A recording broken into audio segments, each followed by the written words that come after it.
সিদ্ধান্ত।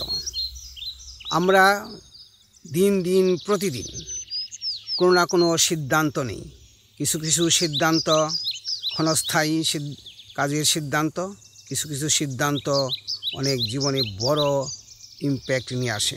বড় বড় সিদ্ধান্ত নেওয়ার বেলায় আমাদেরকে অবশ্যই আবেগহীন থাকতে হবে, অবজেক্টিভ থাকতে হবে। আমাদেরকে কল্পনা করতে হবে এই সিদ্ধান্তটা নেওয়ার ফলে জীবনে কতটুকু ফলাফল হবে।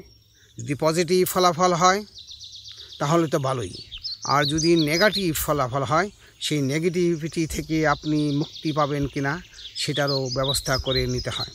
যদি সেটা কল্পনা করতে না পারেন তাহলে আপনার জীবন সুখময় হবে না। আপনি যতই শিক্ষিত, যতই মানি, যতই ধনী, যতই গুণী হন না কেন, আপনার জীবন সুখময় হবে না।